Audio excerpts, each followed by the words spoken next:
O Covid trouxe muitas consequências para a vida das pessoas e agora, depois de 2 anos, muita coisa já tem estudos, já estão se comprovando e também já estão surgindo os tratamentos específicos para isso.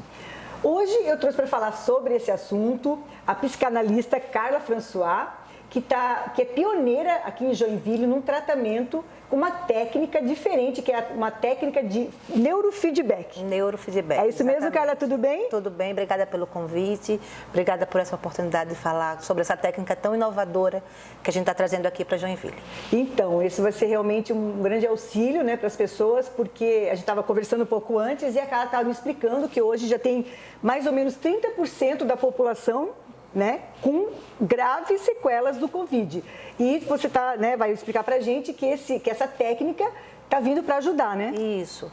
Existem pesquisas que já falam que 30% da população do Brasil ela tem pós-Covid hoje, né? Existem sequelas do pós-Covid, como perca de memória, atenção, sequelas como perca de cabelo, dores crônicas, enfim. Então, tem uma série de coisas que ainda estão por vir, também, porque é tudo muito novo, né? A ciência ainda está debruçada em cima de novos estudos para entender cura. Para saber quais são realmente as sequelas e o que pode ser feito. E o que pode ser feito. Bom que já tem coisas acontecendo, já tem sinalizações, né, mostrando o caminho que deve seguir para o tratamento do pós-Covid. Justamente essa técnica que nós trouxemos aqui para Joinville, que se chama neurofeedback, que é uma técnica de estímulo ao cérebro para que a gente possa ajustar as disfunções que existem no cérebro em razão do pós-Covid. Então, aí a gente estava conversando antes e a Carla me explicou, explica para o meu público, então, como é que é esse teu trabalho, como é que é essa técnica, a pessoa chega no seu consultório, né, com as queixas e como é que você procede? Então, a gente faz o mapeamento, né, a gente chama, com o eletroencefalograma, a gente chama de mapeamento do cérebro, a gente vai lá, entende como o cérebro está funcionando, a gente coloca os eletrodos e através de um software a gente consegue entender e enxergar o teu cérebro em tempo real no computador e a gente começa a entender quais as disfunções que o teu cérebro tem. Por qual razão você está com perca de memória, né? O que naquela região da memória está acontecendo para que você não esteja acessando como se deve. Então, a partir desse mapeamento, a gente entende o teu cérebro e aí cria treinos personalizados para você, para que você possa voltar até a memória como se deve. Olha só, e tem a questão também que tu falou das dores generalizadas, dor de cabeça, fibromialgia, depressão. Na questão do Covid, o que já tem, né, a ciência já fala do pós-Covid, que nós temos falta de memória, foco, dores crônicas de cabeça, corpo, queda de cabelo, depressão. Então, essas 6 ações a gente já consegue entender que elas vêm em razão do Covid. E a partir disso a gente entende lá no cérebro qual a disfunção que está acontecendo e o que está causando isso pelo olhar cerebral e consegue fazer os ajustes dessas disfunções. Entendi. E depois que a pessoa faz essa sessão, né, do eletroencefalograma, aí qual é o próximo passo? Então, a gente cria esses protocolos, né? Basicamente é personalizado para ti e aí você vai 2 vezes lá na nossa clínica e a gente começa a dar estímulo cerebral, né? O que é que a gente faz? A humanidade como um todo, ela vive através de estímulos, né? A gente diz assim, olha, se você comer o almoço todo, você ganha um doce, né? Se não passar na prova, você fica de castigo. Certo. A gente é condicionado o tempo inteiro, né? E com o neurofeedback não é diferente. Então, a partir do momento que a gente dá o estímulo e o cérebro obedece àquela métrica, porque existe um padrão de comportamento cerebral, que é o Instituto de Saúde Mental dos Estados Unidos, que padronizou, né, ele fez um estudo muito amplo e disse assim, olha, para as pessoas normais, o cérebro precisa funcionar dessa forma. Então, baseado no que o Instituto de Saúde Mental dos Estados Unidos colocou como padrão, a gente entende a desregulação. E cria-se uma base de frequência que o cérebro precisa estar. Então, a gente quer inibir ondas rápidas ou a gente quer realçar ondas lentas, por exemplo. A partir do momento que ele faz essa junção, né, a gente dá o estímulo positivo, então, acaso não negativo. O estímulo que tu diz, nesse caso, não é de fala, é o estímulo cerebral mesmo? Ou é de fala? A gente coloca os eletrodos também e te coloca numa tela de TV. E aí coloca um vídeo para você assistir. Olha, que então, ao passo que você vai fazendo o que a gente programou no software, a tela ela fica clara e você consegue assistir a TV. Acaso você não faça certo, ou o seu cérebro não faça certo, a tela lá escurece.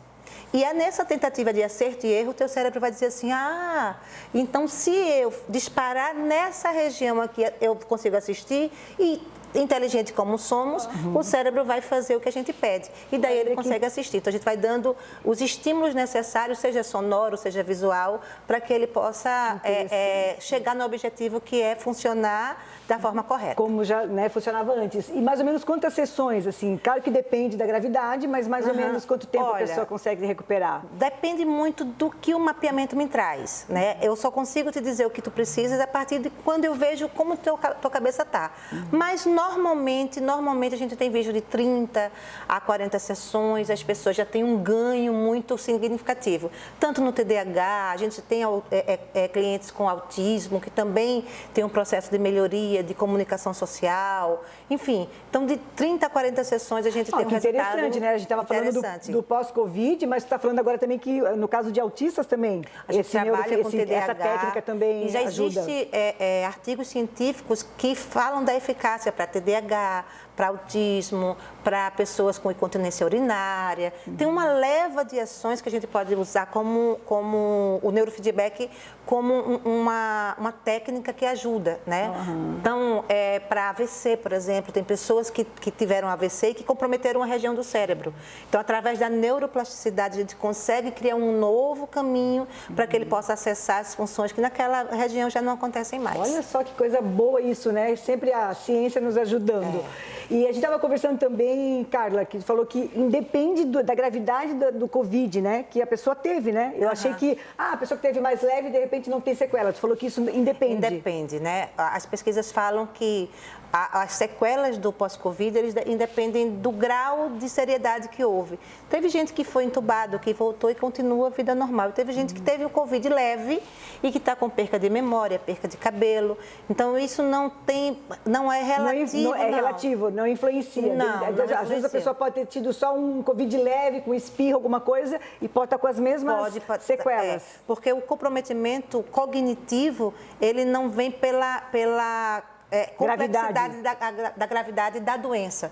Porque o vírus, por si só, ele já vai na parte cognitiva. Afeta a parte cognitiva, independente de ter afetado o pulmão, a ponto de ter completamente independente. De ficar grave, Corre os dois em caminhos diferentes. Olha que interessante. Olha, eu sei que a gente cada dia mais aprendendo, né? Porque, como tu falou, como é uma doença nova, e agora, né, fazendo 2 anos e pouco, agora que a gente vai começar também a perceber tudo isso, né? E bom que a ciência tem avançado tanto, né? E bom que a vacina chegou, né, em tempo recorde. A gente tem vários cientistas no mundo inteiro buscando conhecer mais sobre o Covid, tudo muito novo ainda, né? O impacto total no corpo humano, na mente humana. Não, emocionalmente falando, né? Isso é uma coisa também que a gente vê que muitas pessoas ainda andam com muito medo, né?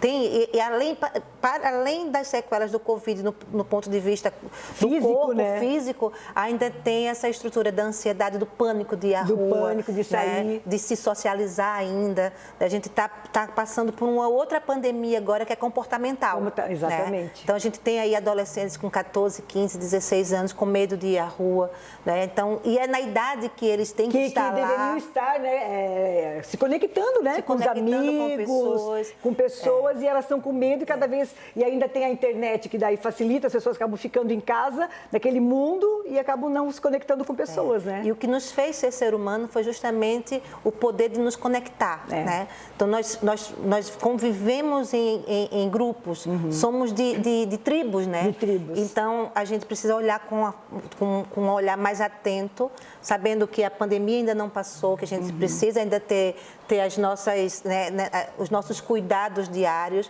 mas que a vacina está aí. Ficar o alerta, né? Porque, como tu falou, a vacina está aí, as pessoas, né, já não estão pegando tanto, mas agora vem o pós, né? O cuidado, principalmente com os filhos, com os adolescentes. E esse olhar para si, dizer assim, olha, eu tive Covid, estou com problema de memória, estou esquecendo muitas coisas, tento ler um livro e começo a ler uma página, e no meio da página não consigo mais concentrar, estou com dores de cabeça que normalmente não tinha antes. O que está acontecendo comigo e com o meu filho, com o meu marido, com o meu vizinho? Isso acontece porque às vezes a gente está tão tomado de ações do dia a dia que não percebe nessas diferenças, associar, né? Ou a gente já tinha um pouco disso antes. A gente acha que já tinha essa perda de memória, por exemplo. Essa perda de memória anterior. anterior e aí a gente não associa uma coisa a outra. Né? Então, tem cura sim, depressão tem cura, ansiedade tem cura, dor de cabeça tem cura, né? Queda de cabelo tem cura também. Então, que a gente olhe mais pra gente. Eu acho que a gente agora, nessa saída... É o momento de se cuidar agora, né? É o momento de se cuidar. A gente está saindo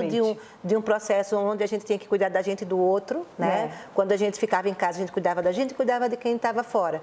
E aí agora chegou o momento da gente cuidar da gente. Da gente, né? isso aí. De olhar, porque a gente tem uma outra pandemia em paralelo, que é a da saúde mental. E essa é a mais grave da humanidade agora. Ah, meu Deus do céu. Mas assim, a gente sabe que as pessoas vão procurar, né? E está aí também a ciência para ajudar.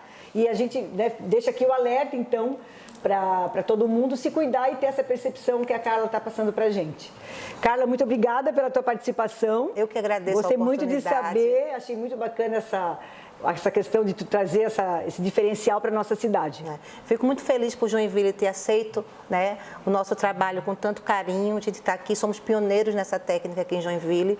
Hoje a gente tem trabalhos, cases de resultado aqui belíssimos, tanto na área de Covid, como no autismo, como no TDAH.